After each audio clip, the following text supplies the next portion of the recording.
What is up, guys? Kyle Smith, Arizona drummer, and welcome to Behind the Kit, episode 13. Today's episode is with my good personal friend, Jarvis Jeb Barnes.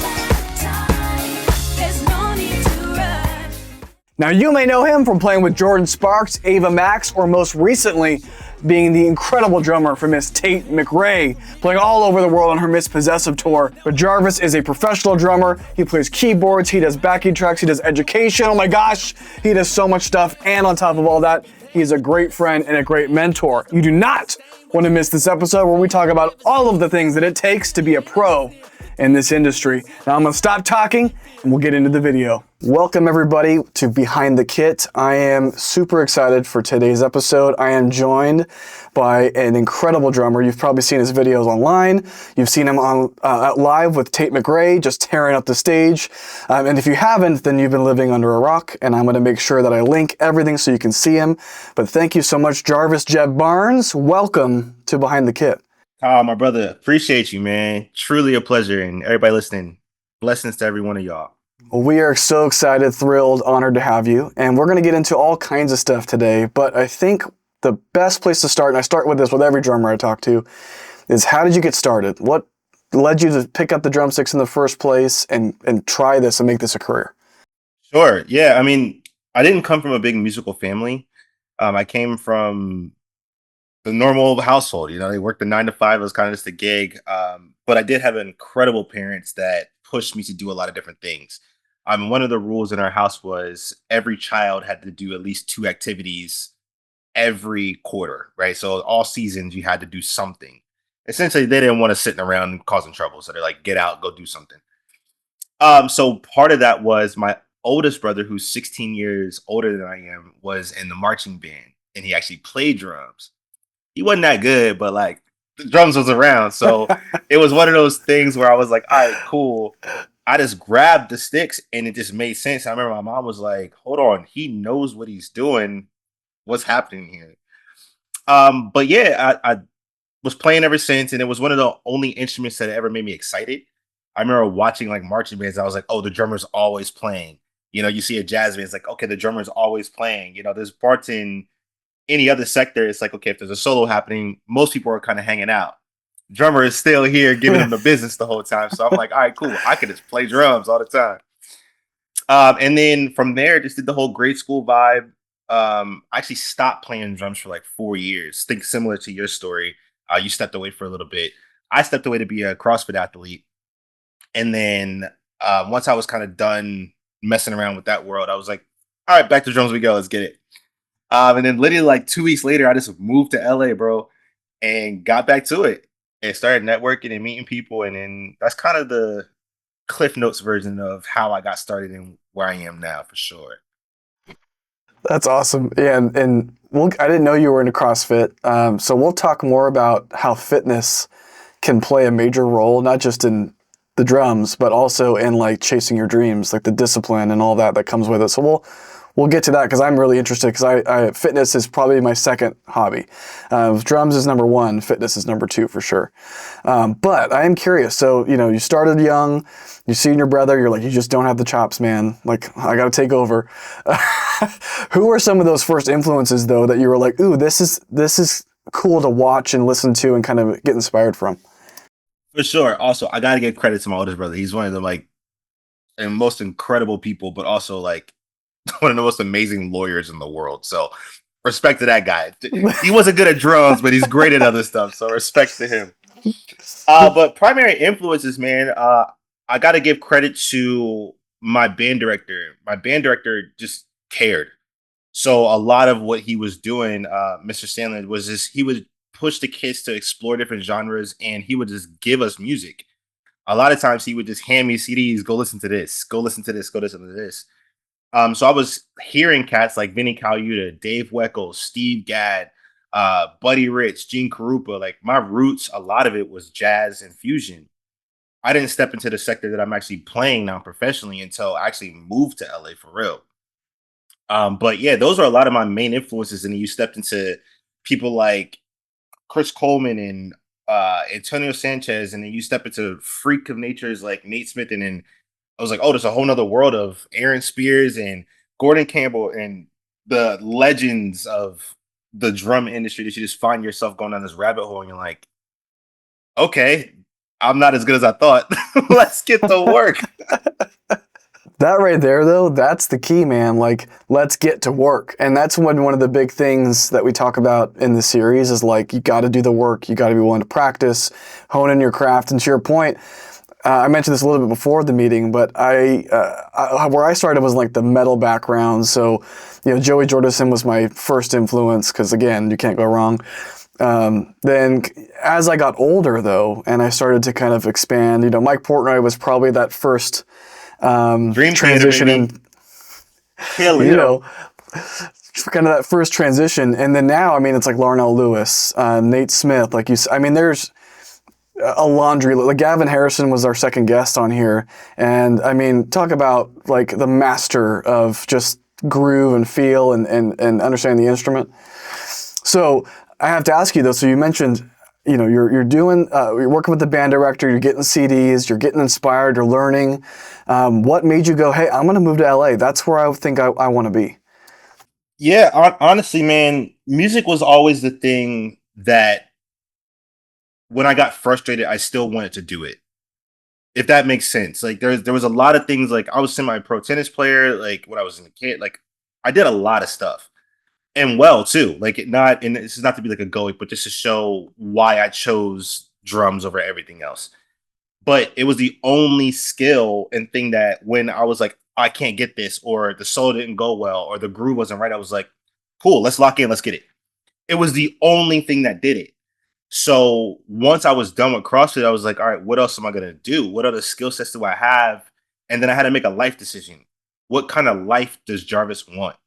Do I want to work for someone? Do I not want to work for someone? Do I want to be in charge of my own destiny, or do I want to put it in someone else's hands? You have to really make honest choices now with what you want to do. And I was like, okay, cool. Well, you're this age. What do you want your life to look like in 10 years? Do you want to go back to school and relearn a skill? Do you have a skill now that you can enhance on? Like just going down a list of things. And I was like, drums, dummy. God was like, oh, bro, hey, I've been trying to tell you, like, no? All right, cool. So now he's like, all right, bet you get it as you were, sir. So now, yeah, I just moved out there, bro, because it was the only thing that made sense to me. It was the only thing that every single day, no matter what I wanted to do, I would go figure it out. So, I did fitness when I got here, of course. Like, you got to pay your bills. Don't be a dummy. But at the same time, it was like I worked as a GM of a gym. And then any other free time, I was in my lockout practicing and networking and at every other event trying to meet people and to say hi. I'm here. Good to meet you. What do y'all do? Like, how can we be friends first? And then if you like me, what do I need to do to be a part of your music circle? So that's kind of, hopefully that answers your question, bro. Absolutely. And I think that was one of the things that opened my eyes up a lot, because when I was younger doing it, touring and all that stuff, a lot of it was just getting out and doing it, just playing the shows, experiencing it. But the networking part didn't really click for me when I was younger. And now, in 2020, I mentioned I came back to all this, and the first thing I did was I went to NAMM and I just started to meet people and talk. But then you start to realize, and this isn't true about every instrument, grouping, but drummers want to help other drummers out. We want to learn from each other and lift each other up. And so, yes, I consider some of my best friends in the industry people that I would have 10 years ago been like, oh my God, they're gods. But it's like, once you step back and you're like, dude, these are just great guys or gals. We all want to learn from each other. And the best way to do that, though, is to put yourself out there, like you said, and do the work, get in there, practice, get good, get tight, all those things, but also genuinely make connections and relationships and get to know people. You never know what could lead to something, and I think that's another thing that we've learned a lot in these interviews is sometimes these awesome opportunities that folks get just come from the fact that I'm friends with this guy, or we hit it off, or we got along, whatever it is. I feel confident saying, you know what, I'm not going to say that because someone's going to be in there. Like, not every gig. Okay. Let's say majority of the gigs, 98% is all about who you know and who knows you and who likes you and trusts you to put you in that position. That's majority of it because at this phase and stage of where we are, everyone is good. That's just the truth.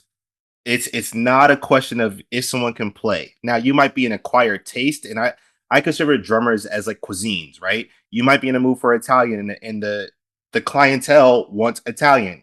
You might be in a room or a mood for some soul food. Okay, well the clientele wants soul food from catering.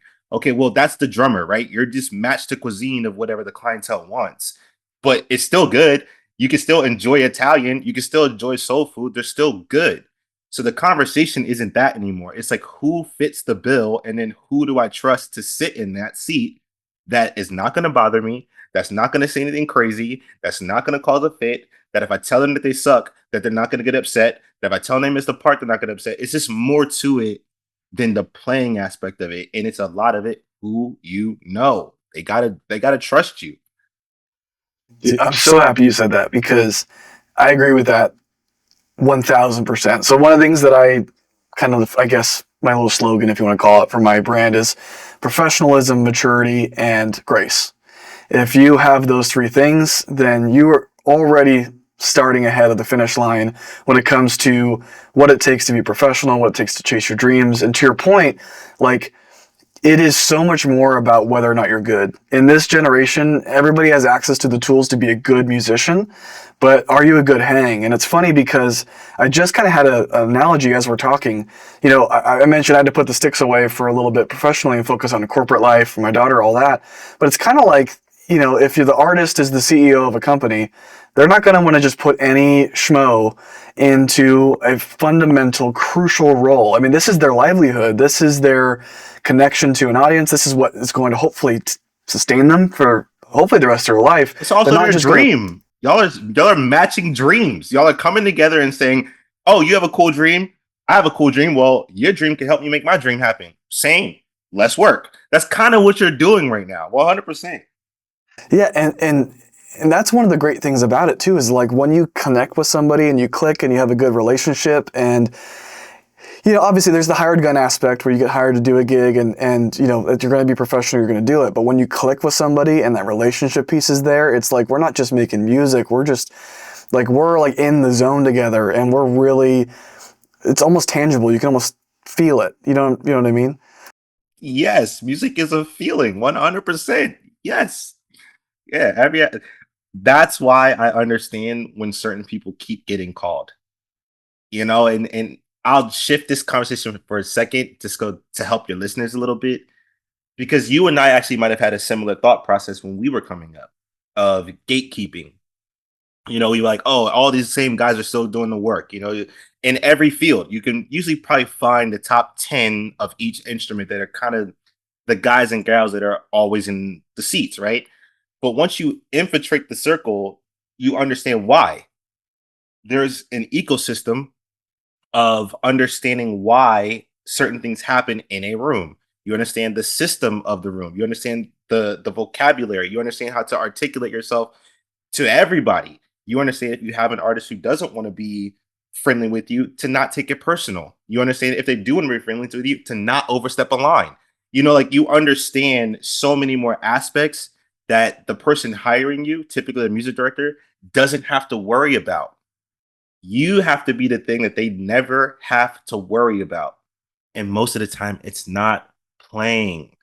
It's, did you smell like weed when you showed up? Do you know not to drink when you're playing for an 18-year-old artist? Like, there's just so many other things that, like, I don't want to talk to you about this. Pay attention.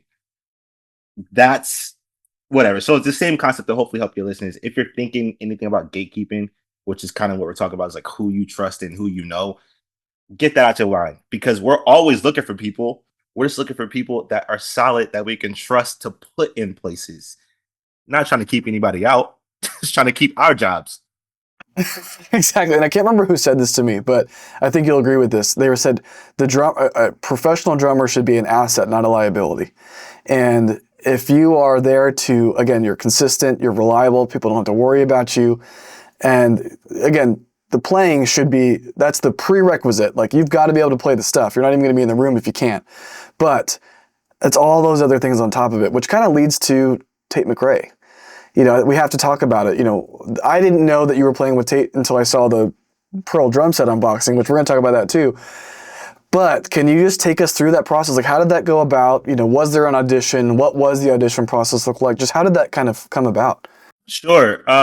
So shout out to NFP, New Flow Productions, and my brother Darian Javon. If you don't know Darian, stop listening to us right now and just go down the rabbit hole of Darian Javon, and you will understand everything we're about to say after this.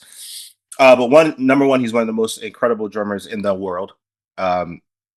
The DJ's a drummer's drummer, and he's an artist drummer. Those are hard in two different things, but if you can match them, it shows why he's excellent. But so DJ is one of my best friends, but also, you know, he owns NFP. And what happened was I was converting some files for him for a separate project that actually Tate needed. So I do playback as a big part of my job as well. So I was just converting files for him for a project, and for some reason it wasn't uploading to the server. So we do everything on a server, so anywhere in the world we can get to it, right? But yeah, so it just wasn't uploading, and I was home. So I was like, bro, where you at? He told me where he was, and I was like, all right, cool. He's like, but I'm in rehearsal. So I was like, all right, cool. But it was for the project. So ended up rolling, just gave them my computer, and when I got there, him and I were just talking about the project and what needed to happen, and he was the one originally playing drums. What happened was he had to step away and needed someone to come in who could play keys as well as drums and then all the other prereqs of whatever. And he looked at me, he was like, you. Literally, that's kind of how it happened. But then there was an audition process to also be fair to the situation. Was I had, I think, like 12 hours to submit 4 songs of Tate's. And to be fair, I haven't listened to much of her at that time. I was very familiar with who she was because, once again, I was working on files. I've heard the songs, but I didn't have to dissect it as her drummer. So once that was an option, I was like, all right, cool. So I took like 4 hours and devoted to learning the songs. I took another 4 hours to listening to him play them because, smart, you're coming behind someone that she's already familiar with. You don't need to play anything different when she's already okayed what was already being played. So figure out what this guy did and approach it the same way. It doesn't have to be the same feels verbatim, but the approach and feel has already been approved. I don't have to guess what they're looking for. You guys already know. So cool. So I spent another 4 hours listening to what they did. And that was just YouTube clips. I didn't have any like behind the scenes special privileges or anything. I was just at a YouTube clip, listened to what's going on, listened to fan videos, and then worked it out for another 2 hours. And then I had to record video and audio in the next 2 hours and send it back.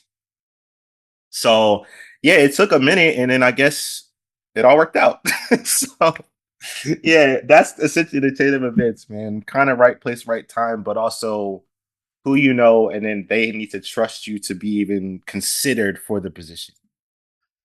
That's awesome. And then again, to your point, like, you also had to do the work still. Like, it's not like you were just given this gig. They said, hey, I recommend him, but let's see what he can do. And you went home, you studied, you learned. I think that what you just said, by the way, is not something that gets enough credit. Of like, if I'm coming in after a drummer, and especially if it's not leaving on bad terms, you know, it's completely amicable. There's just conflicting schedules, whatever it is.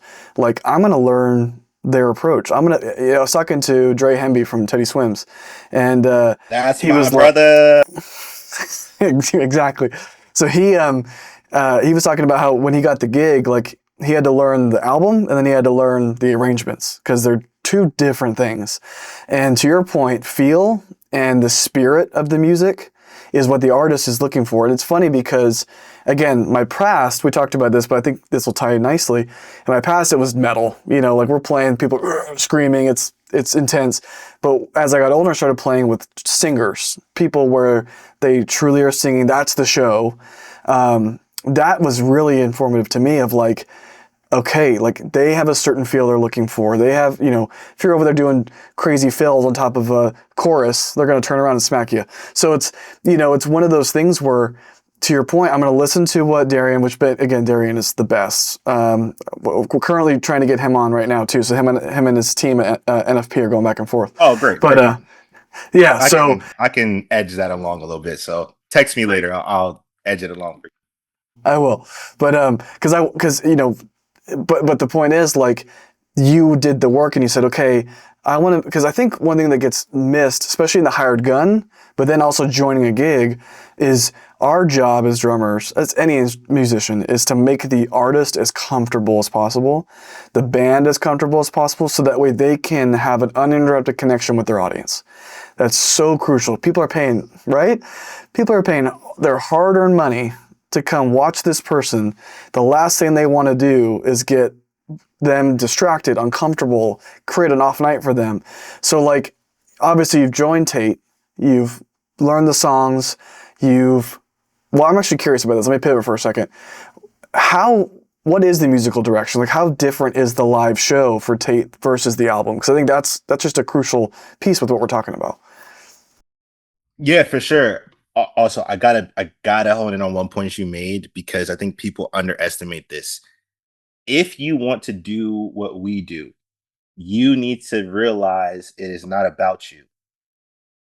And I think a lot of musicians treat themselves like artists, and there's nothing wrong with that. You just need to make sure you're the artist, not the support to the artist. If you're the artist, you can do whatever you want to do. If you're supporting the artist, like I was saying, you have to never, ever, ever distract them from doing their job. If you could do that, you win. And the other part of the selflessness is that you have to realize that I'm blessed that I'm in a position that I'm playing to 15 to 20,000 people every night. My job is to make sure those 15 to 20,000 people every night have the best experience possible. Why? Because there's countless parents that didn't have money that said, this is your Christmas gift and this is your gift this year to come to this show. There is countless people that are putting this money out there versus choosing to pay their light bill. There's countless people that are coming with their best friends to create a memory. My job is to make sure they don't forget or they forget about 2 hours or for 2 hours, all their problems. That's my job. If anything else happens, I failed them that night. How do we do that? We play the songs that they already love that they're coming to hear. My job is not to chop all over them. My job is to make them feel the best way possible every night, straight up. So I just needed to hone in on a point for you, bro, because what you said was gold, and people don't know that. And I'll add this: it's the number one reason a lot of musicians get fired from gigs. They put themselves into something, and it doesn't mean you can't add your flair and your interpretation to things, but it's not your vision. Remember, the song was already approved before you even knew it was a song. It went to A&Rs, producers, artists, writers, management, a whole team of people, mixing, mastering, then back to them again. Before you even heard it, they already loved the song. Play the song. They love the song. Cool. Rant over. Musical directing process. Um, so essentially, re-asking your question so I know what I'm answering here. You just want to know what the music direction process is and how different the show is from album to live, right? Cool. I'll answer the second part because it's easier. Very different. It is because she's a dancer and it's a big dance show. There's a lot of dance moments. So a lot of what we're doing is setting up hits, breaks, impacts, making sure things are happening, dance breaks, that kind of sense, interludes to give them time to do whatever they need to do on or off stage. Um, so there's a lot of that stuff, but it's still the essence of the song. Like, you can, our goal always is to make sure she can come in, or any artist that we work with can come in and sing their song to their arrangement and not be distracted. If they can come in and sing their song to their arrangement, the worst thing slash best thing I want to happen is like, "Ooh, that was nice." I don't want the response of, "What was that?" You know, and then only because of the arrangement. Not that we're playing something technically wrong. It's like the arrangement didn't resonate with their direction. So that's number one with that sense. So it's pretty different, but the essence of the song is still there. You can hear the true elements of it. We're playing all the same samples, we're still playing all the same patterns, that kind of sense. It just has a lot more embellishments to enhance what they're doing in choreo, match what they're doing in lighting, makes of what she wants to do. Like there's a lot of elements there, but the essence of it's there, but still different. And then musical direction wise, I want you to have DJ on, so I don't want to rob that question. I can give like a brief thing if you want to, of like process if you really care, but I think he's the right person to answer that question for you. Okay. Yeah, well, I think, and then what we'll do is we'll have DJ on, and then we'll have you back on. Done. And then we'll see what happens there.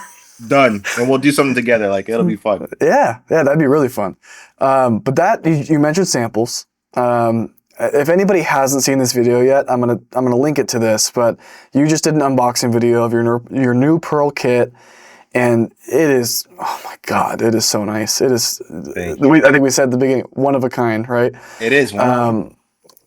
So let's talk about it a little bit. What is your current rig in the sense of acoustic, hybrid, electronics? Like, how are you kind of setting that up to make sure you can, satisfy the needs of the music? Sick. Yeah. Also, I'm going to correct you real quick. I don't set up my drums. I have an incredible tech, Steven Muncaster, that does the world for me. So shout out to you, Monks. I am not going to take credit for setting this up. And I'm not going to take credit for brainstorming this beast either. Him and I did a collaboration on this. So this is his baby as much as my baby. I just get the public credit, which is ridiculous. Anyway. So the setup right now, drum wise, is I'll just go left to right just so my brain can function. All the way to my left, I have a 6.5 by 14 Pearl Reference 1 brass snare. My main snare, I skipped the drum. There's a trap snare that's above that. That is a 12 by 5, I want to say. That is a Maple Masters, I want to say that drum is. My main snare is just a 5-inch version of my auxiliary snare. And then I go 10, 12, 8, 16, 18, 22-inch kick. That's the drum configuration. And then there's a lot of hybrid stuff. I play all of the parts that I can get to comfortably. I am not a drummer that is like insistent on playing everything. There are drummers out there, and they're my homies, and I love them. I'm just not that guy. I can do it, but if we don't need to do it and the musical direction or creative is not begging me to do it, I'm not going to overextend something just to say I played it. But yes, there is a lot of hybrid stuff. So I cover all the samples that I can get to, from claps, kicks, snares, hats if I need to, auxiliary percussion if I have it, if I can get to it. And then I use a Roland SPD SX Pro. All of my acoustic drum, or all of my snare drums, are triggered. I have an acoustic trigger on my kick drum. I have an E-kick. And I have 2 PD8s pads. That one sits in between the hi-hat and the first tom, and the other one sits between the second tom and the 16-inch floor tom. And I want to say that's it.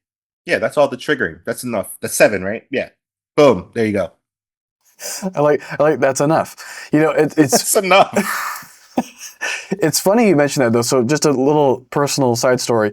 A couple months ago, I auditioned for the Daughtry gig when he was looking for drummers. Sick. Yeah, and it was a great experience. All those guys are so awesome. Anthony Gazelle, who got the gig, has become a close friend. Awesome. But it's funny you mentioned that. So in the audition, I didn't know. So there was 3 songs, and 2 of them really heavy on the SPDSX Pro. And I didn't know. So I'm just hearing the album, and I'm like, maybe they're playing it. Maybe it's just a backing track. I didn't have one, though. So I'm like, all right, I'm just going to do the best I can do. And, I did the recording, and then they didn't say this. Again, they were all really generous. But in my mind, I'm like, you shouldn't have a situation where you don't have the gear, or you have an excuse, right, for a reason you didn't do something. So yes, sir. I'm just so happy you said that, because as we move into the future or continue to move, the electronics are like required. I feel like Yes. whether you, yeah, The answer is yes. Yes. yeah. Yeah. Yeah, and whether you play every part, because again, with backing tracks, you don't have to do all of it, or you're just there to kind of, again, supplement, help the song, especially for claps and side, different snares, and it's so crucial. So of course, you can imagine, as soon as I learned, hey, boot up somebody else, a little bit more experience, so on and so forth, I immediately bought an SPD-SX Pro pad. Now I use it in every video because I'm like, I want to show, I know how to use it, I just didn't own one. Fair. But yeah.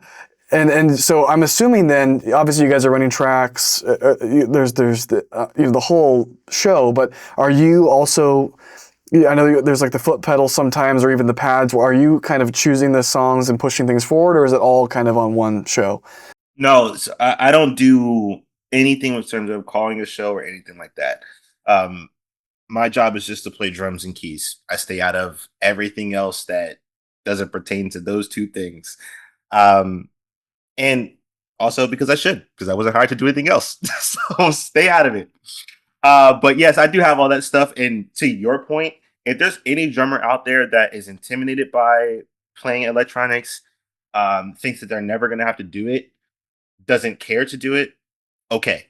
I'm just going to tell you that it is a requirement if you want to be a supporting act to any mainstream artist. There are sectors out there that you don't have to play, primarily jazz, fusion, whatever.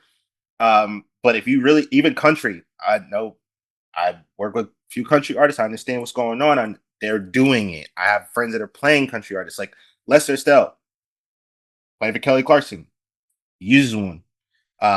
Every drummer out there who's playing for mainstream uses one. So if you do want to step and potentially sit behind those types of things, get involved. If you want to play award shows, you're going to need to play hybrid drumming. If you want to play on TV shows such as American Idol, The Voice, both of those gentlemen use them. They actually use the same thing.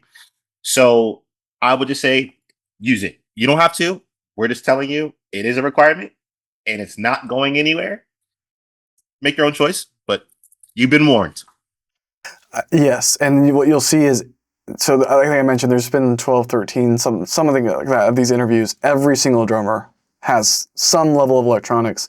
And it's funny, so Brian Fraser-Moore is a good friend of mine. He's a mentor. And actually Nate Morton, also good friend and a mentor. And then Lester Estelle. All three of those guys been super helpful in my career as I've kind of come back into everything. Dream team supporting you, brother. Sheesh. Dude, and it's funny. So but back to the very first thing we talked about. I went to NAMM in 2020. Brian was showing off his new snare drum for Pearl, and I just said hi. Yeah, dude, yes. Crazy. And him and I just started talking, and we've just stayed friends ever since. And it's just one of those things, though, where and then every time I have a question, or I'm like, hey, what do you think about that? He's always right there. He's got the answer for me. Brian's a sweetheart of a human. Incredible drummer, but just like a sweetheart of a human. Like if you've never got a chance to just like sit next to him, Nate, I'm gonna put in the same category. It just feels good. Like they don't give you icky feeling. You're not like, I don't care. Nope. It's like kind of want to talk to this guy some more. So I'll tell you this. So Nate's, we'll come a little bit later, because again, like I mentioned, I'm editing all of these, but I did one with Nate. I think him and I talked for like 3 hours. And so I gotta Nate's a talker too, though. Yeah, you get the two of us together. I love it. It probably was so informative, though. I'm looking forward to it. Yeah, honestly, everybody, including yourself, has been incredible. And there's a question I ask everybody, and I got to ask you too. Do you have, and I think I know the answer to this just because of what you just listed, but do you have any favorite cymbals, snares, or like other gear that comes to mind where you're like, I don't care what I'm backlining, I need this thing in order to be comfortable? Yes. The answer is yes. Oh, yes. There's two cymbals that I typically don't not have on my rider. A 20-inch EFX. Also, I'm endorsed with Zildjian. Okay. If you play anything else, I understand. No crap. But every company, seriously, because I know there's going to be people out there who's like, I want to play this. Play what you like. Play what you like. Play what resonates with you. Play whatever. In full transparency, I played hybrid stuff until I got my endorsements. I played literally what I wanted. No one was put me on anybody's paperwork that said I had to play something. Cool. I love DW snare drums. I think they're one of the best snare drums in the world. I think they're incredible. So play what you like. To answer your question, yes. Okay, so 20-inch EFX Crash is usually on my rider, and then an 18 or 20-inch K Cluster Crash is usually on my rider. And depending on what the gig is will determine the size, but those are usually there. Snare wise, it used to be the 20-inch Pro reference drum that was 20 ply. Still an incredible drum. But I just play I just got these reference one brass snares and I'm not changing ever. These drums are insane. So yeah, I would say those two. Everything else, we can make it work, bro. Like, Yeah. we can make it work. It's funny. What I used to say all the time is, I played shows all over the world, and I think 3 of them are on my own drums. Because again, a lot of times you're backlining. But that reference snare, I mean, the old version and the current version are just unbelievable drums. This is the third or I think this is the 3rd or 4th time they've been brought up on this series alone because they're just so good. They're incredible. And I know people are going to give me crap for this. I actually just just released the interview with Travis Orban, who also plays that. And in that interview, I'm like, you know what? I don't care if haters come at me. The Tama Bell Brass doesn't hold a candle, in my opinion. Yeah. It's not as good. But it's still a dope snare drum. Like Exactly. So I'm going to show you something really quick. It's not on the kit right now, but this snare drum right here is kind of my go-to. And it's an SJC Maple. And the reason why is that little badge you just saw is for my mom. She passed 3 years ago. And so SJC made me this drum. She passed from Alzheimer's. And so it has the elephant on there and the ribbon. And so again, that drum, it never leaves this house just for that reason. But that is every video on my YouTube for the most part since I got it is that video. And then right now I have the new DW snare because I got to try it. But but yeah, this is my tried and true. Yeah. Sorry for your loss, man. That's really rough. But beautiful drum to celebrate the memory of an incredible woman. So good for you, man. Absolutely. Thank you. And I got to shout out SJC for that. But I have to say this. I know you're a Zildjian guy. I'm a Sabian guy. But I did play Zildjian for a few years because I was trying things out, right? Because you've got to try them. Try everything, of course. And that cluster crash, especially the 20-inch, like, forget about it. Let's not even talk about it. It's a great cymbal. It's insane how good that cymbal is. But every company makes dope stuff, man. Like, I was a backline tech for a while when I, transitioning to get to the game. I've tech for people who were playing Mino. I've tech for people who play Sabian. I play for people who play Zion. I play for people everything, bro. Tama, Ludwig, Gretsch. They all make dope shit. Like, the truth is they all make dope stuff. Same thing, Evans, Remo, Aquarian, they all make dope stuff. You just got to find what makes sense for you and what resonates with you. So any drummer that's out there this is the only way, man, knock that off. There's multiple ways to do it. I love that, dude, because, we talked about this at the top of the, before we jumped on this, I'm like, I was an SJC artist. I went to DW just to kind of check it out, tapped on the drums, and I was like, oh, shit, I'm in love. I got to do this. But it's not just the sound. It's what feels right, what feels natural, what resonates with your soul, in my opinion. And I couldn't agree more. Go out there and try stuff. You don't know what you might find. Sabian, I've been playing since I was 8 years old. So again, I did Zildjian for a few years, but Sabian is just who I am. So to your point, endorsements don't matter.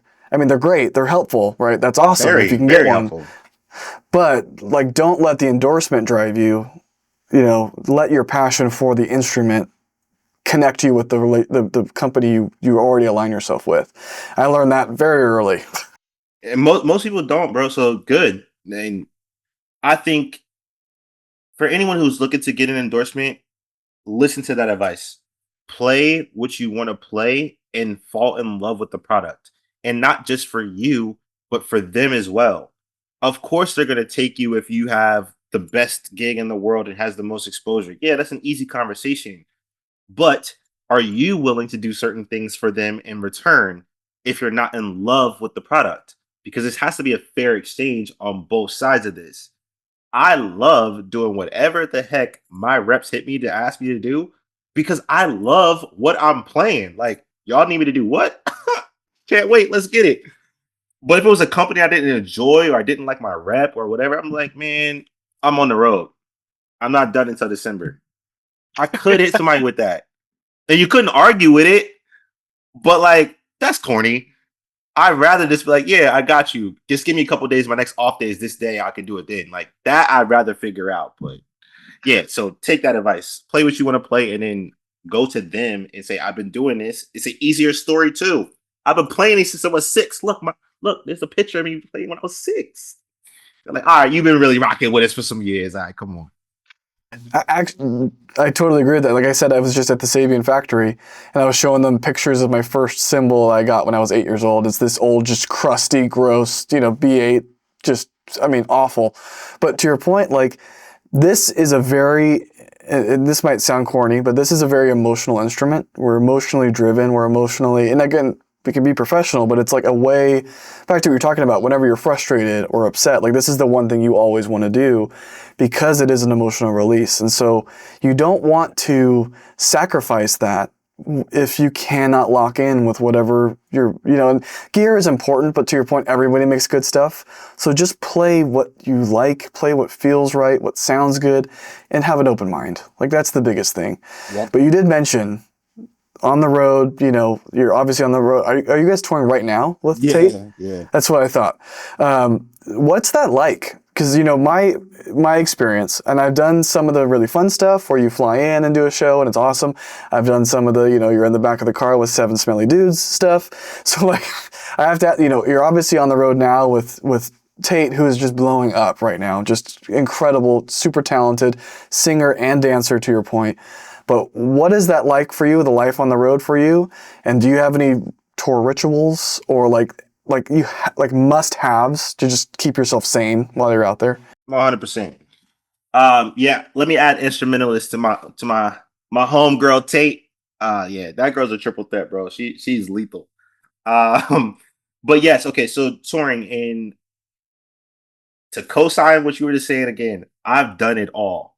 Just because you may see your favorite drummer on tour buses and playing in arenas and stadiums or whatever, does not mean that that's where we started.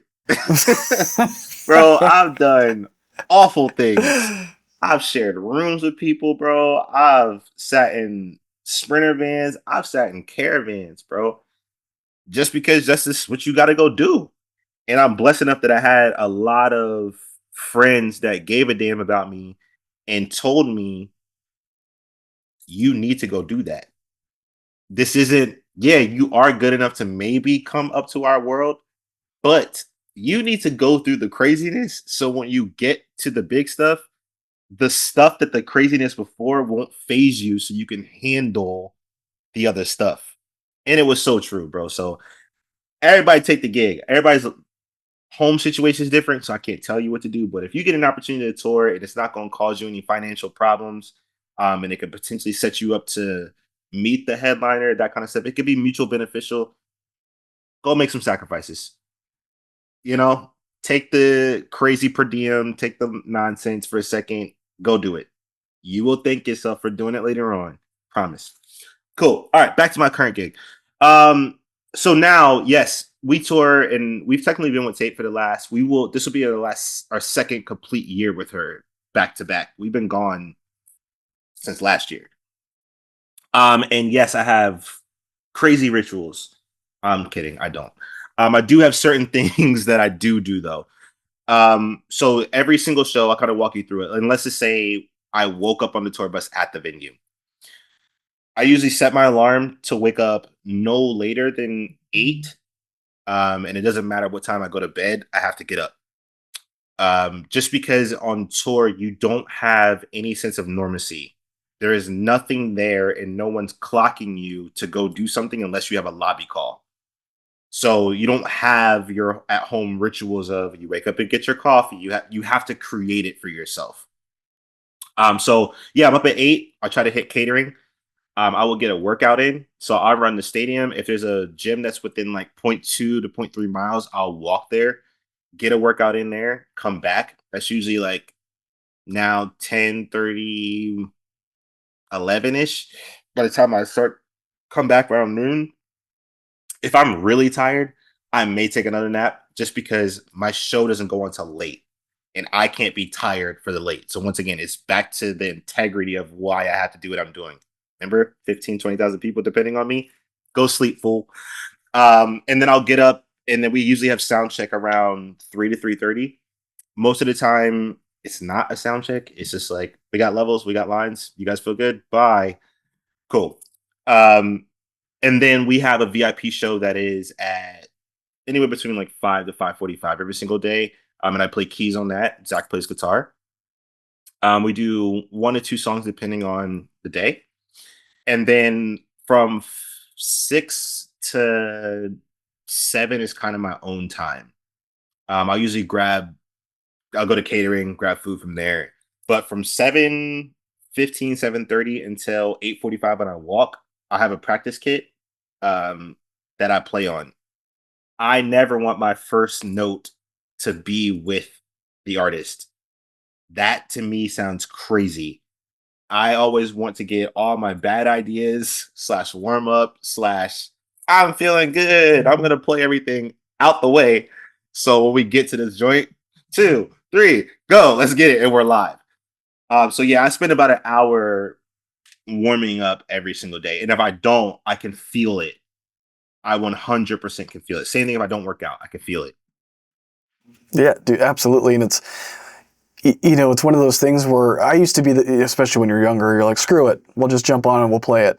And it's like, there's a reason my ankles hurt every day. It's because you didn't take care of yourself. And so back to what you said before with that mindset, 15, 20,000 people, that's a disservice to them if I go up there and I haven't fully warmed up, I'm not ready. There's no excuse, right? If I miss a hit or I'm sloppy or whatever the case is, and I cause that distraction, there's no excuse. Now, again, everybody's human. You're going to have mess ups here and there. But if it's because you weren't prepared, and again, preparation's the key, I think. That's something that I think it's also missed is like, people hear these awesome stories about drummers getting the call and then they have to learn songs in 3 days, or they get the call and they're like, oh my gosh. And it's true. You have to do it. But it's all the work you did leading up to that moment that prepares you for being able to do these types of things. If you've not done all that, then, and you get the call, hey, I need you in 3 days, learn 12 songs. You're going to be like, how the fuck, excuse me, but I'm going to bleep this, but how the fuck do I learn 12 songs in 3 days? Yeah, for sure. And if you've done it though, and you know how to do it, and you know how to learn songs and how to perform with a band and play with others, you're going to be, okay, I got it. I know what my process is. I know what I need to do. I'll be ready to go. You don't have to worry about me. And I think that, the next question I have, this might be the answer to it, but also let you tell me if I'm wrong. But the question I was going to ask you is, what do you think separates a great live drummer from just a hireable one in the pop world? And I think preparation's got to be at least part of it. Yeah, I mean, preparation is a big part of it. And kind of to your point, every drummer, I would say at this, and let's just say musician in general, dancer in general, TM in general, anybody at this level has been in the worst situations or the most not ideal situations. So everybody has their own system, right? I can call a very phenomenal production manager and be like, yo, we got 3 days to put this together. And they would know how to do it because they prepared for it. They understand they got a system. They understand what's going on. They probably have a spreadsheet. They know exactly where they're going. They know what questions to ask. They know what questions not to ask. Like they understand what's going on to get them to that. Okay, I have 72 hours to complete this. These are my steps. And so, yes, preparation will be one of them across the board about what you do, especially for the seat that we're in. And then what really separates them is this is going to sound, you know what? It's honest discipline. Are you disciplined at this level to play the part only? And especially for a show that is similar to what I'm currently doing. There is way too many elements here to start drifting. And what I mean by discipline is this. Most of my fills are very similar every single time. Most of my setups are very similar every single time. Why? Because there's 8 dancers and an artist that are on a B stage that's way down the freaking thing, and I can't confuse them. I can't do something because I felt like doing it. No. If every fill that they learned and have been listening to on these recordings is 16th notes, well, guess what's coming out of me right now? 16th notes. This straight up was getting ready to happen. If I played a crash on this one spot before and you heard it, okay, I'm probably going to do that. If there's a splash accent that you've been hearing pretty consistently and you're accustomed to it, well, guess what? I have to play that every single time. It's just familiarity and comfortability. And the more I have that discipline, it allows your artists, your dancers, your creative team, the audience to enjoy themselves. Why? Because this is safe. I give you comfort, I gave you trust, I give you familiarity. So then you're okay stepping out and taking a risk if you want to dance wise. Okay, well, I know he usually does his fill, so I can spin around and end on the end of his fill because I know it's always there. Cool. So you did something new, but you knew mine was going to be consistent, which would make yours make sense. Right? Same thing with my other musician, Zach. Zach can take more liberties on guitar. He doesn't, but he could because he knows I'm not going to leave him alone. Right? I'm not going to abandon him. Actually, we'll work out parts to make sure we're making stuff together because there's only 2 of us on this gig. Cool. I'm not going to leave you here. So that discipline is important. I think that's what separates a lot of people. And personality, bro. Um, there's a lot of guys that and girls, just musicians in general, that have egos. And I don't want to say this in the sense of I'm really good ego. I think you're deserving of that. Personally, I do. I think for any musician that has devoted their entire lives to get into it and really becoming the best, and I mean like the Jacob Colliers, the Corey Henrys, the Mike Port, like those guys, you deserve to have a little bit of ego. I get it, but it doesn't make you excused from being a good person to be around. That's the other part of it. Can you deal with the nonsense that comes at you of, yo, I want to throw a new song at you for tonight, and we're at soundcheck? Can you not get flustered enough and not roll your eyes and pout and be like, why didn't we tell me this last night? Like, because I don't have to. Your job is to play for me, so get to it. Like, that's why. But just even to register that without the attitude, oh, you want to do something new? Cool, let me hear it. All right, cool. All right, this will work. This will work. Okay, what was your vision on that? Bet. Let's go ahead and try it. That's how fast that needs to happen. It doesn't need to be any more, no animosity, no attitude. So I would say those are the things: preparation, discipline, and being a good hang. Like you can't, you can never cause a problem. Like straight up, you can just never cause a problem. That's it. Doesn't mean you have to be perfect, but nobody should be talking about you in a negative way. Dude, you just, I mean, nail on the head, like perfect. Because one, we probably don't have enough time to go down this path, so this might need to be part 2.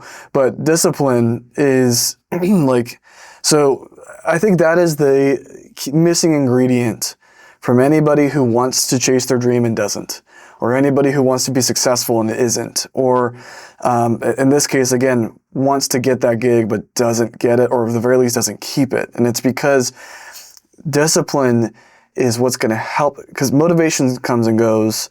You know, your willingness to do, you know, nobody wants to go to the gym. Well, that's not true. Sometimes I do, but you don't always want to go to the gym. There's days you wake up, you're like, oh God, it's the last thing I want to do. But then discipline kicks in and you go, you know what? You're going to feel better. This aligns with your goals, get it done. But then also back to the personality part. That's so crucial, because that comes into the maturity a little bit too, of like, and I say this, I'll keep this brief because I know we're getting close, but like, you know, hanging at the sticks for 10 years before I picked him back up again, my perspective, and I think this has helped me, is like, I will never take another opportunity to play in front of an audience for granted again. and to support an artist again. That'll never be something, because I remember when I was younger, I'd be like, I don't want to play a freaking show today, because you don't have the maturity or the discipline, and now it's like every opportunity I get, I'm like, thank God I get to do this again, and if somebody throws a really just 2-second story, playing a festival gig, opening up for Jordin Sparks, 20,000 people, awesome. Yes, sir. My girl Jordin. Yep. Click goes out. So I'm like, all right, turn it off. I know the song. I'm ready to go. Everybody follow me. Let's go. Let's get through this.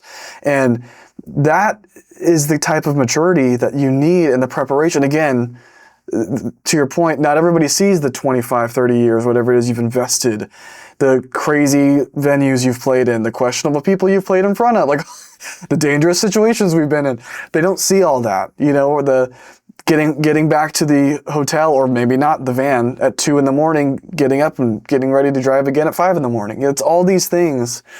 And so I have to ask you this, though, because I can go off on a tangent.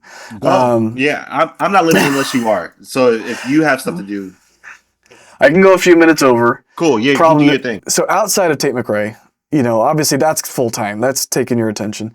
But what are you working on right now? Personal music, session work, side projects. Like, what's going on in your world that you want the audience to listen, to know about? Sure. Yeah. First thing is the squad NFP, man. It's my team, the home team, and they are my primary focus. Anything they need ever from me, I'm there. The other things that I'm working on is my brand, Drumming with Jarvis. It's going to be a really cool thing. So the website is getting redone right now. I'm going to be launching a really cool academy that I won't get into right now, but I'm ready for that to happen. But on that site is just going to be obviously the welcome page, credits, blah, blah, all the normal stuff. But some special things I think are going to be there is going to be the Drumming with Jarvis backstage. And inside of that, we'll have downloadable things for people. It'll have behind the scenes content as much as I can obviously post within reason of whatever, my obligations are outside of my own personal brand. It'll be things like the podcast will be up and running at that point. A lot of cool stuff. So I'm really looking forward to that. And then we'll just take it to social media to the new levels, man. On top of still playing drums. My primary focus right now is to be one of the best ever. So there's a lot of, I don't feel like going to the studio right now, but I gotta go kind of vibe. So, but it's all good. It's just retraining the old, like 10, 12-year-old Jarvis who would just go down to the basement and play for 8 hours. I'm trying to find that kid again, man. And that mofo was on break. So I'm trying to get him back to work. But it still gets done. Still gets done. Oh my gosh, I can totally identify with that. God, when I was doing the metal stuff, it would be like 3 hours a day, every day, just double bass and blast beats. And now I'm like, you want me to do what? Exactly. How? Yeah, I gotta go. So I told you I'm gonna go do that interview. Come back here if it's early enough. Do some recording. I might have to do it tomorrow. But like, to your point, never stops. Like, if you want to get it, you gotta do the work. You gotta grind. But that's awesome. When you do get to a point where you're ready to talk about the academy stuff, let me know. We'll blast it on here. Of course, man. So my goal is, give back though. So like, when you're ready to talk about that, let's put it out there so those people can hear it and take advantage of it and all that stuff. So, of course. So now that we're a little bit over, I have a speed round, but before we get to that, where do you see yourself? We talked about being one of the best to ever do it, but where do you see yourself in 5-10 years? Like, more touring, maybe producing? I could see you being a good MD. Mm-hmm. So what do you think about some of that stuff? Yeah, playing wise, no. And if I do, it will be 100% on my own terms. And let me not say this like as harshly. The reason I'm going to say no is that I'm 35. A lot of the world that is mainstream right now is 21, 22. So I'm in a good shape. I'm black, so my skin don't crack. Like, you know what I'm saying? Like, I'm locked in. You know what I'm saying? So it looks fine right now. But I do recognize that as musicians supporting an artist, there is a shelf life on what we do, very similar to an athlete. So professional athletes are not going to be playing all. LeBron is not playing the rest of his life. He's not. But it's the same thing for us. So I just know there's going to be a shelf life, and I just want to make sure the exit is on my own terms versus I'm like, oh crap, I've aged out. I haven't done anything. So I'm playing the exit myself. And once again, it's not like a next 10 years kind of vibe. Not like I'm out tomorrow. I still love playing drums. I don't want to sound like that, but I am just very aware that there is a shelf life on what we do. So yeah, so that's why the academy is going to be part of that. Um, NFP is doing a lot of amazing things that I'm yearning for it to be a part of that we got in the works. But once again, I'm going to let DJ spill as much as he wants to when he sees fit. That those two things are going to be taking up majority of my life for the next 5 to 7 years for sure, and it's going to be amazing. Like the stuff that we have planned. We actually had a meeting Tuesday about it all. 8-hour meeting, by the way. Why do I need to talk to you for 8 hours? Why? Because it's just fun. But it was incredible. So we just have a lot of cool stuff that's getting ready to happen, and I think the world wants it. I think the world needs it, and I think to your point originally, why you're doing this podcast is to provide more insight about the things that people don't know. Allowing them to see the preparation, that you just talked about, that kind of stuff, which is what we want. We want to be able to give back in an educational space. And then selfishly, we'll also be able to benefit from that. If we could teach you, we could show you what's there. Okay, cool. You could be in our pipeline so we could put you into places. Kind of back to the ecosystem I was talking about of gatekeeping. We always have conversations of who can we call, who can we call, who can we call. I said to him, I was like, we got to start creating and molding people essentially. And no, not to like change people or like manipulate them into something. That's not what I'm saying. I just want them to be a part of our ecosystem already. And if we can groom them into a way that makes our jobs easier, okay, well, you're already our friend. We know you're good. It seems like an easy call. Why not just try to cultivate the environment versus hoping that it just happens? So hopefully that makes sense. But yeah, but that's where we're headed right now. And I'm so excited for the NFP brand. I'm excited for the John with Jarvis brand and how we're going to partner. Like, it's going to be a lot of cool stuff. It makes total sense to me. It's leadership and development, right? It's we want to take the leadership role. We want to help develop the next generation. And, a little bit of a joke, but now you have someone you can call, even though I'm also 34, so maybe not. but no, jokes aside, well, thank you. But jokes aside too, like, what I'll do is at the very end of this too is I'm going to link NFP, I'm going to link Drumming with Jarvis, all that, because it's really important to me that not only does everybody get to see all the stuff that you're doing because it's exciting, but then also as this new stuff comes out, people can get on it right away, they can get engaged.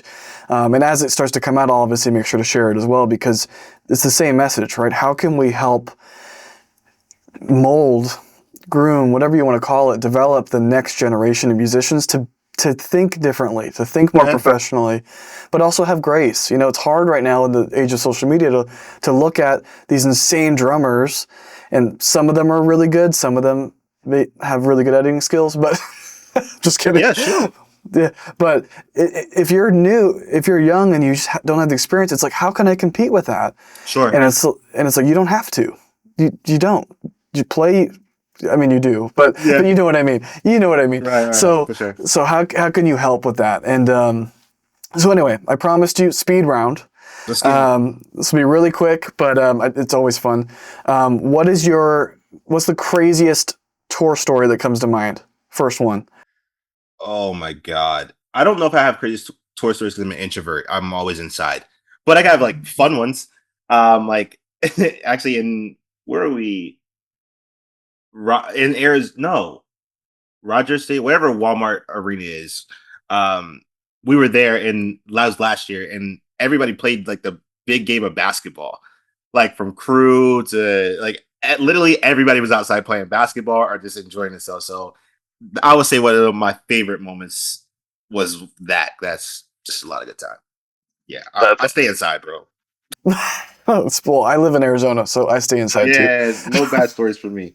All right. What is just the first one that comes to mind. What's the first oh shit moment that comes to mind on stage? Something going wrong, and you're like, oh shit, I have to figure this out right now. Packs going out.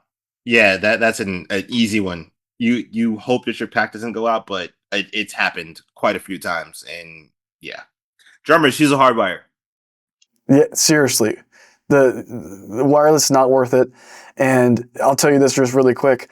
I had in-ears that I use in here, and I was setting up this new kit, and everything's kind of a mess because you're trying to get everything, and I just crushed them. And I'm like, oh. Oh no. So now I got to order new ones. But anyway, okay. So next one. Sorry, I get distracted because By all means, I love it. I have so much fun. But you got your stick bag. What is one thing that's in your stick bag that you cannot live without? I'm assuming besides sticks, mallets is kind of the other thing I would say. I'll do something that's not inside like the normal stick thing. Is my cable that records my intermix. That is always lives inside that stick bag. And what are you using to record? Just like a laptop or? No. So I use Merino Cables makes a vlog cable. And what it is, it goes into your pack and then splits. Like they make it this way. It splits so your headphone extension so you can hear, and then it gives you a 1/8" cable so you can plug into whatever you want. So I just plug it into my pack and then take the splitter, put my intermix into that, and then it just goes to the source. So that's what I use, but I plug it into my camera. I'm kind of a lazy editor. I'm a great editor, but I'm a lazy editor. So if I can streamline audio, I'm gonna do that. So I just plug straight into my camera and record my intermix that way. After this, I'm gonna ask you what that is because I need to. That would save like when I'm doing doing it on the live stuff. I will. All right, I have one more question. Speed round, and this one is not as silly, but what is? And we talked a lot about this already, so it may be a repeat. But you think about the past decades of you growing, learning, investing in the craft, getting to where you're at now, where you're in this incredible gig with an insanely talented artist. What is the first word that comes to mind when you reflect on all that awesome experience that you've had? Blessed is straight up the only word that makes sense. None of this would be possible without God. As much as I want to say me and all the people attached to it, yeah, we do dope shit. But we do dope stuff because God. So it really ain't about me, man. It's about whatever God got planned. That's what happens. I just do the work. But that comes from a whole different place. I'm not even, yeah. You just said it perfectly. I do the work. And I could not agree with you more. Not just even to be where you're at, where we're at, but to be able to do this. Like that we were fortunate. Yeah, we were fortunate enough that at some point our lives stumbled us behind this thing. Like, and now it's not what I do for a living yet, but I'm working that way. Yes, but I'll tell you this, because I know we're 15-ish minutes over, and I'll just say this. You've been so gracious with your time, and I really appreciate you making the time to make this work. You're on tour now, you're working, you got all this kind of stuff going on, and I will tell you, so many people are going to get so much out of this conversation because we're aligned. We have the same kind of perspective and viewpoint on what some of this stuff is, but there's also there's so much value in what you're bringing to the other drummers out there, other musicians out there. But then, like I mentioned at the beginning of this is also just for anybody who wants to chase their dream. They don't have to just be a drummer. And I do think that some of the things we talked about today are universal, right? We didn't talk about paradiddles or we didn't talk about paradiddles or rudiments or double strokes. We talked about putting in the work and being prepared and being mature, and it's so valuable. And with this brand I'm building, this channel I'm building, to have you as a part of it and have you on it, and I think hopefully I can call you a friend. Yes, 100%. Absolutely. That's how I feel. To have you as a friend now in my life, I'm like, my life, regardless of who listens to this, likes it, enjoys it, my life is now better from this conversation. So I want to say thank you. Thank you. That was one of the nicest things I've heard in a very long time. So thank you. Of course, man. And I just get so much joy out of talking about drums, obviously, but talking with fellow drummers that have lived the experience to know and to kind of elevate themselves at a certain level where it's like it just clicks. Like we know exactly what we're talking about. Sure. And then to take all that and say, hey guys, learn from this. You know, you don't have to. You're going to have to go through some of the crazy, but you can skip some steps. You know, learn this stuff. Take this to heart, because your dreams are you're living it. Dreams are tangible. You can get there. Yeah. But you just got to be willing. Sacrifice was the other word you said earlier that I'm like, you just got to be willing to do it. Major sacrifice, by the way. You know, it's. I don't ever want to lie to anybody. You're going to sacrifice your life for this, and because you want to be great at it. If you just want to be okay, that's cool too, and you will not have to sacrifice your life. But if you do want to be excellent and great and a name that people want to be around and call and all this other stuff to make a real impact on the industry, and this is any industry, you're going to have to make crazy sacrifices. You think Elon Musk is at home just put his feet up? No. He misses his daughter's recitals. He misses his daughter's things. Like, he misses a lot of things because he's doing stuff. So he has to sacrifice to get there. So yeah, if you want to be great at anything, just realize you're going to have to sacrifice. And it's a lot of it. But you just hope it's worth it. Or you have to make it worth it. I like that. You have to make it worth it. You gotta make it. And don't forget, this is how I'm going to choose to close this. Don't forget, drums are fun. And to your point, if you want drums to be your career, you want to be employed doing it, it's because you love it, you're passionate about music, you're passionate about collaborating with others, not because you want to get rich and famous, but because you recognize that this is in your soul and it's something that you need to be happy. And then to your point, when you have that mindset of like, I'm grateful for every day, I'm blessed, I did the work, I did the sacrifice, but like, gosh, look at the payoff. Like, I mean, again, I'm speechless at that point. 100%. So I'll say this because I will ramble for like another half an hour. So I'll say this. This has been awesome. I truly appreciate you, Jarvis. I will make sure all of your socials, your YouTube, your website, NFP's information, everything is available for in the Spotify and the YouTube so people can check it out, do some learning for themselves. We'll have to do a part 2. Maybe we'll even do a part. Maybe we'll do a part 3 with Darian. Heck yeah. It'll be so much fun. I know. But I'll just say this. Thank you. I really appreciate it. And I will text you after this to give you my number and all that fun stuff. Absolutely. Thank you for having me, truly. And everybody listening, thank you for this. If you made it this far, thank you. You know, y'all hung around and listened to us babble about whatever we're talking about. So, no, all seriousness, man, like, I think what you're doing is phenomenal. Congrats on all your success. I know you handed flowers, but I think you should take a moment and pat yourself on the back on what you've accomplished from stepping away, coming back, and making something. Like, the numbers you've achieved here is not light numbers, and you're doing it with honor. So good for you, sir. And enjoy every bit of that. And I'm pumped for the next podcast that you do because I want to listen to that. Well, thank you, brother. I appreciate it. I'll let you go on that note, though. I will take my flowers, and I'll text you after this. Sounds great, man. Appreciate you as always. We'll chat soon. You too, brother. All right now. See ya.